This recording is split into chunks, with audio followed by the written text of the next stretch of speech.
What's up, everyone? Welcome to Country with Noah. Today, I am going to be reviewing Task Episode 2. Oh my god, this series keeps getting better and better with the more things we get. We're only 2 episodes into this series. So, this takes place, this episode picks up right from where the last one left off. So, it picks up with the FBI. So Tom Brandis' special task force, like finding out that Robbie and his heist crew kidnapped a child. Robbie takes this child, Sam, home with him, and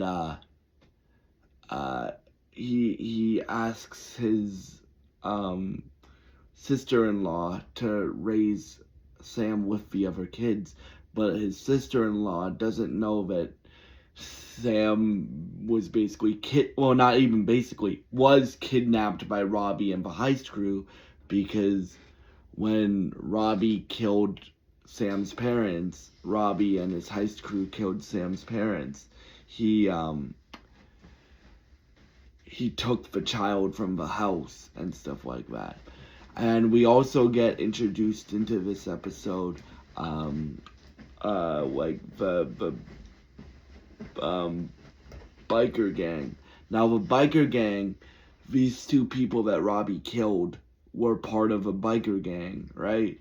And they're obviously looking for their friend's child as well. So it's kind of like a race between the FBI and Brandis' team and the biker gang to find the child first. And Maeve, I think that's her name. Yeah, I think Maeve is her name.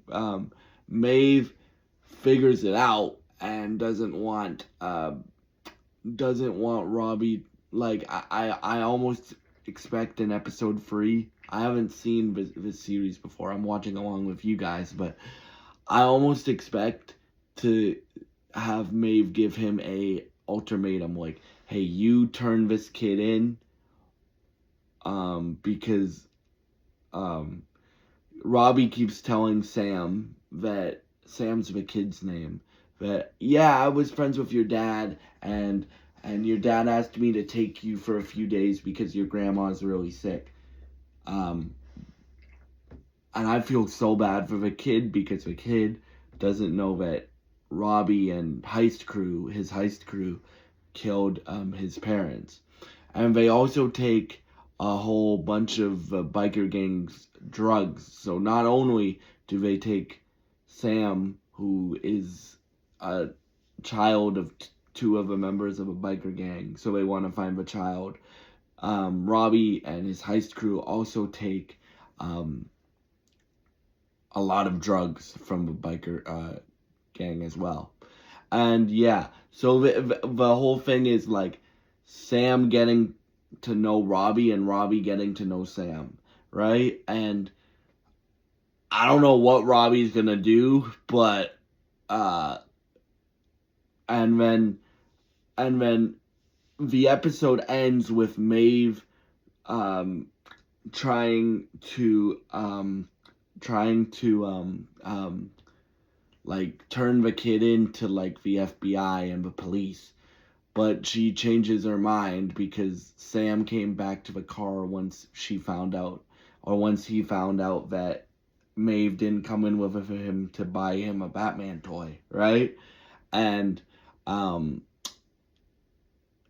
yeah, so the episode ends like her and Maeve and Brandis, Tom Brandis, Mark Ruffalo's character, interact for the first time, and he's like, which kid do you think you saw, right? Because Maeve is the one who called in the tip that got the police to put a bunch of checkpoints around the area and brought the FBI in to find this kid. Because when they're first brought in episode 1, they just think, oh, it's a heist crew stealing drugs.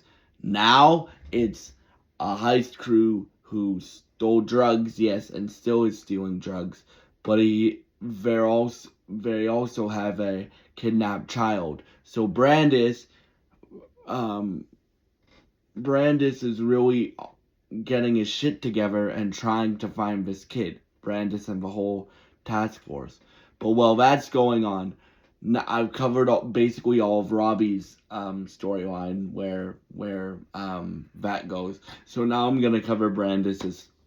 So Brandis, we find out more about the tragedy that happened. So his his son is arrested, Ethan Brandis. So Tom Brandis has 3 kids. Emily, Ethan, and I don't know the daughter's name, but Ethan and Emily are adopted, and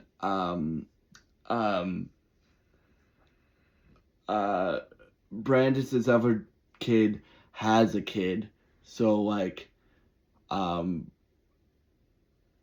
but Ethan and Emily are brother and sister, right? They were just adopted by the Brandises.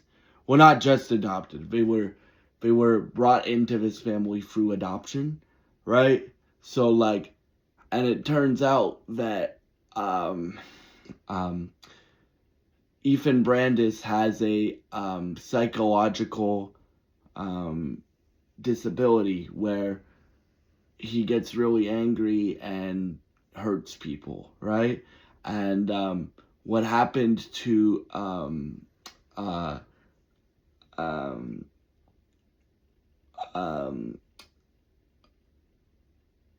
Tom Brandis's wife is he got really angry and he pushed her down the stairs and she accidentally died.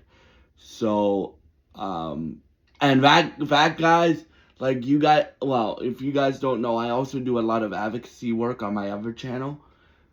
Those disabilities do exist, right? Like there are some people in the world that can't control their emotions and can't control their anger, and sometimes, not very often, but sometimes people do get hurt and stuff like that. So Ethan accidentally killed his mom by pushing her down the stairs because he has a psychological disability, right?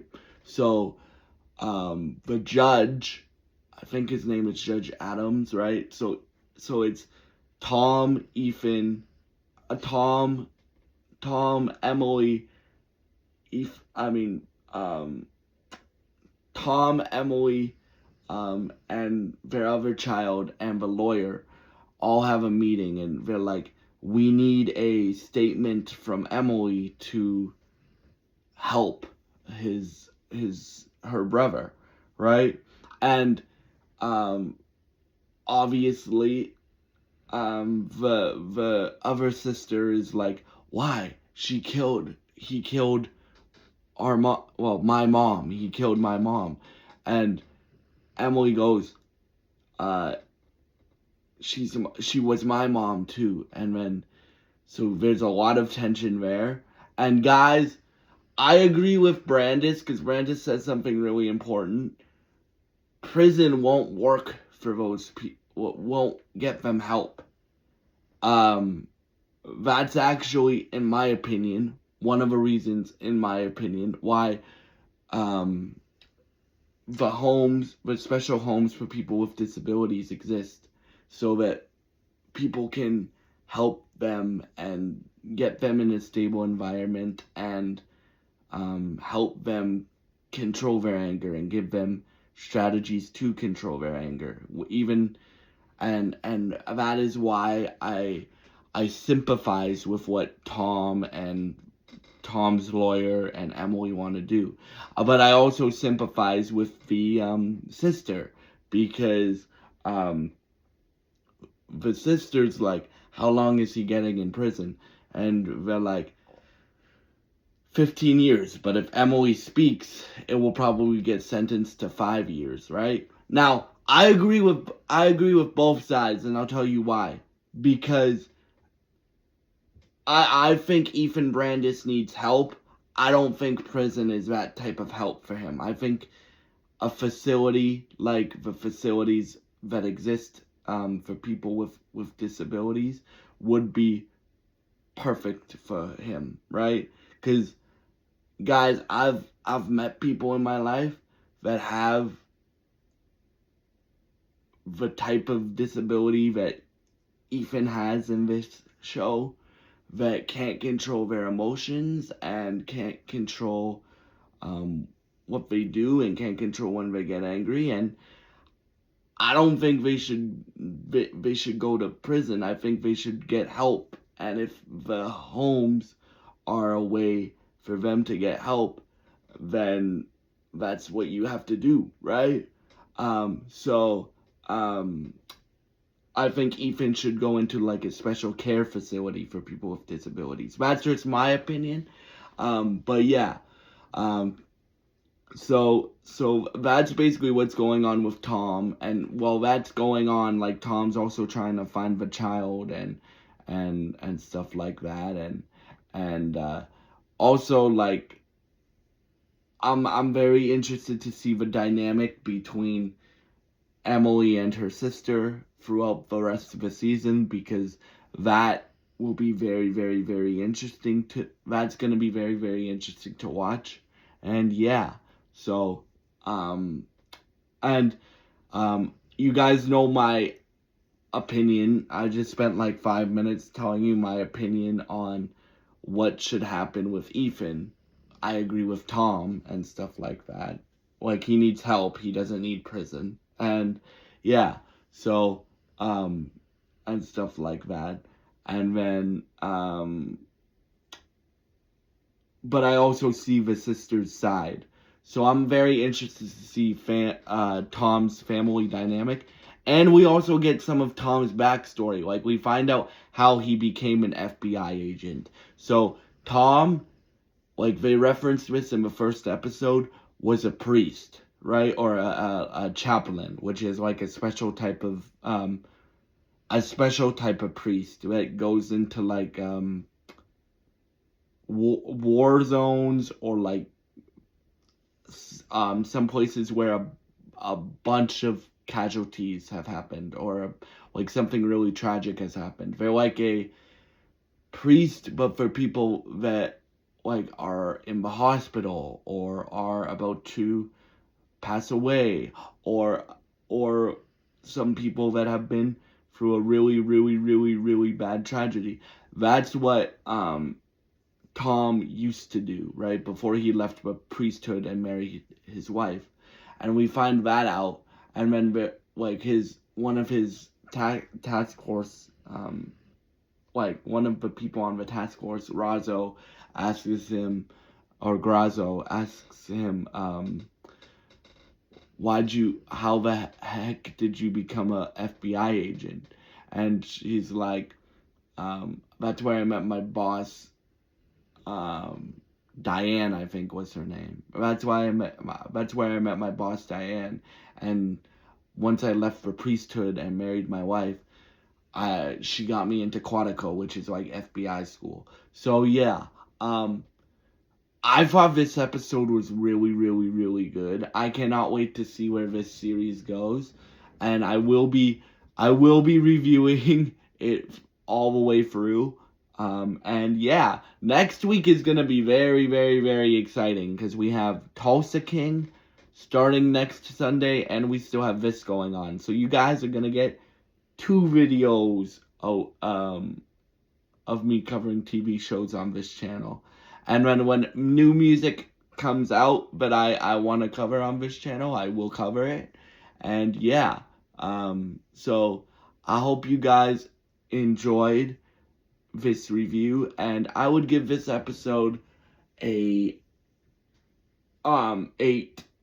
I mean a 8.5 out of 10 in my opinion. And thank you so much for watching. God bless you guys, and I hope you have a great day.